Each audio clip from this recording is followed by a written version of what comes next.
नमस्ते बच्चों, एक बार फिर से आपका स्वागत है हमारे इस YouTube चैनल AMI से संपूर्ण ज्ञान पे।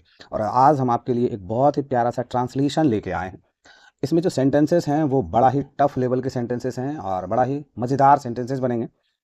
अगर आप इस ट्रांसलेशन को बना पाते हैं तब तो कोई बात नहीं, और अगर नहीं बना पाते तो वीडियो क्लास में लास्ट तक जरूर बने रहेंगे, तो बहुत कुछ सीखने के लिए आपको मिल जाएगा। सबसे पहला सेंटेंस क्या है कि उस जैसे खिलाड़ी बहुत कम हुए हैं जिन्होंने अपनी टीम को हर बार मुसीबत से बाहर निकाला हो। जब वो अपने चरम पर था तब उसके सामने किसी की हिम्मत नहीं थी कि उसे चैलेंज कर सके। आज जब उसकी खराब फॉर्म चल रही है तो दुनिया भर की बातें चल रही है। खराब फॉर्म किसकी नहीं आती? विराट कोहली भी तो लगभग 3 साल खराब फॉर्म में रहा है। तो इसको ट्रांसलेट करते हैं, लेकिन ट्रांसलेट करने से पहले आपसे मेरा रिक्वेस्ट है कि प्लीज़ वीडियो को लाइक कर दें और चैनल पे पहली बार हो तो सब्सक्राइब ज़रूर कर लें। सबसे पहला सेंटेंस है, उस जैसा खिलाड़ी बहुत कम हुए हैं। इस सेंटेंस को बनाने सीखने के लिए आपको परेशानी होगी, आप नहीं बना पाएंगे। इसको बनाने का जो सबसे बेहतर तरीका होगा सीखने का, सीख लीजिए आप।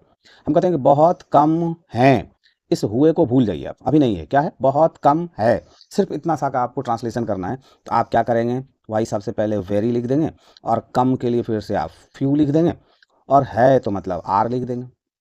तो बहुत कम है, लेकिन एक्सिलरी के बाद अब ना आप कॉम्प्लीमेंट लिख रहे हैं ना ऑब्जेक्ट लिख रहे हैं, तो ये सेंटेंस इनकरेक्ट हो गया। इस सेंटेंस को करेक्ट करने के लिए आप यहाँ पे देयर का इस्तेमाल कर देंगे। क्या हो जाएगा, very few are there. Sentence बन के कंप्लीट हो गया। इसका मतलब हुआ बहुत कम हैं, ये हुए को अभी हम छोड़ दिए हैं। क्यों छोड़े हैं बताएंगे, उसके लिए भी धैर्य से बने रहेंगे। अब इंग्लिश ग्रामर वाले ने क्या किया कि इस देयर को इधर ले आया और इस वाले पार्ट को इधर ले आया। तो सेंटेंस कैसे बन गया, अब देखिए, देयर आर वेरी फ्यू। इसका मतलब हुआ बहुत कम है, हुए नहीं, बहुत कम है।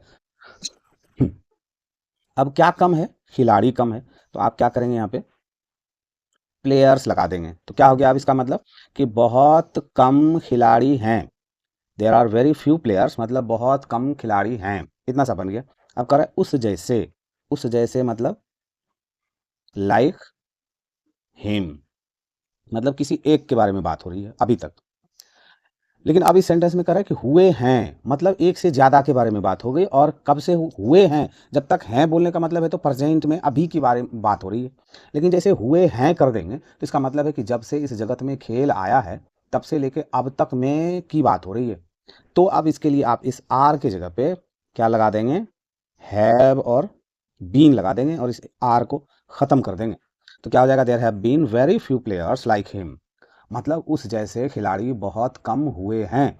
और इसका मतलब है there are very few players like him, मतलब उस जैसे खिलाड़ी बहुत कम हैं, हुए हैं नहीं, बहुत कम हैं, यानी अभी की ही बात हो रही है। लेकिन सेंटेंस तो है हुए, तो हुए मतलब पीछे समय से लेकर अब तक की बात हो रही है, इसलिए हैव बीन हैज बीन का इस्तेमाल होना मस्ट है। अगर आप इस चीज़ को नहीं समझ पा रहे हैं तो कमेंट्स करके हमको ज़रूर पूछें हमसे, हम इस कन्फ्यूज़न को दूर कर देंगे कि क्यों यहाँ पे हैव बीन हैज़ बीन आया। ठीक है, नेक्स्ट क्या है, जिन्होंने अपनी टीम को हर बार मुसीबत से बाहर निकाला हो। अब देखिए यहाँ जो निकालने की बात है ना, निकालने की बात है, ग्लास में पानी है उसको निकालने की बात नहीं है, मतलब किसी चीज़ को समस्या है उस समस्या को लेके आने की बात है। तो लेके आने की, लेने का मतलब होता है टेक, मतलब लेना। ठीक है, तो उसको लेके आया है। तो किन्होंने, जिन्होंने, ये जिन्होंने कौन है, जो खिलाड़ी हैं एक से ज़्यादा हैं, उनके लिए आप क्या यूज़ करेंगे, हु। और लेके निकाले हो मतलब निकाल चुके हों तो प्रेजेंट परफेक्ट टेंस में बनाएंगे। तो हु हैव टेकन, किसको, अपनी टीम को, मतलब देयर टीम। कहां से निकाला है, मुसीबत से बाहर निकाला है, मतलब आउट ऑफ प्रॉब्लम, मतलब समस्या से बाहर निकाला। हर बार, हर बार मतलब एवरी टाइम, मतलब हर बार उन्होंने मुसीबत से उसको बाहर निकाला हो। नेक्स्ट सेंटेंस क्या है कि जब वो अपने चरम पर था तब उसके सामने किसी की हिम्मत नहीं थी कि उसे चैलेंज कर सके। जब वो अपने चरम पर था, जब के लिए आप क्या करेंगे, व्हेन। वो अपने चरम पर था, he was at his peak, मतलब एकदम चरम पर था।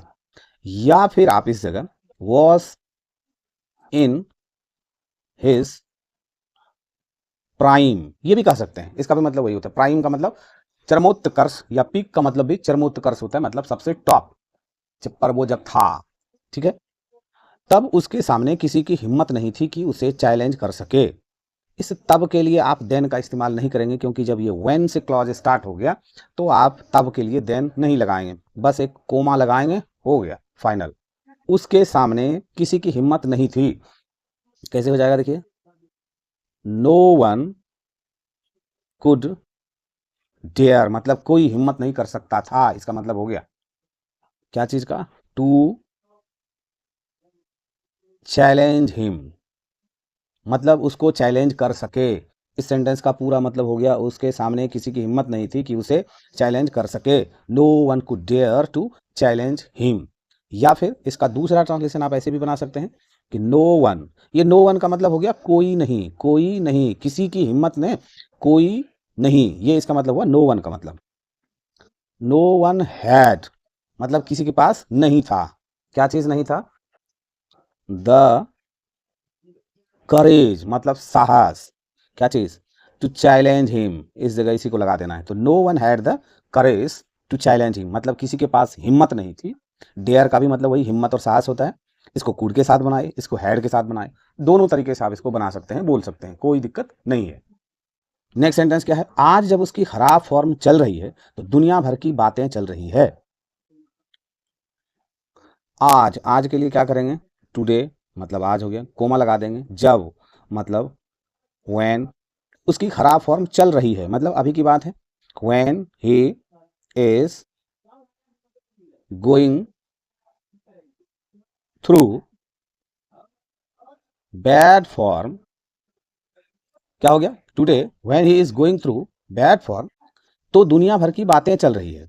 फिर से तो आया, लेकिन व्हेन का क्लॉज है तो फिर आप यहाँ पे एक कोमा लगाएंगे और तो का अंग्रेजी देन नहीं लगाएंगे। दुनिया भर की बातें चल रही हैं, इसको बोलने का, बनाने का दो तरीका है, या तो आप lots of talks are going on, क्या कर देंगे आप, lots of talks are going on, या फिर आप इसको दूसरे तरीके से भी बना सकते हैं कि टॉक्स आर गोइंग ऑन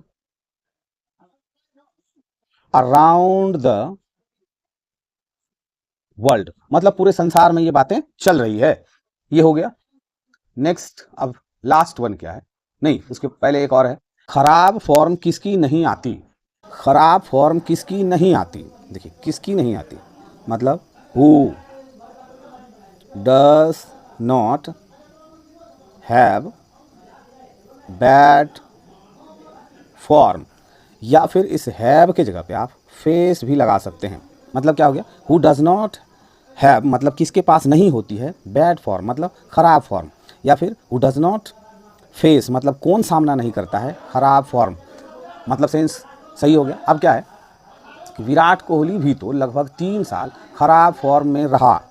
अब देखिए ये जो भी तो है ना, इसके लिए आप सबसे पहले लगाएंगे इवन, उसके बाद क्या है, विराट कोहली, विराट कोहली रहा, मतलब पास्ट की बात है, हैड, क्या चीज़ में, बैड फॉर्म,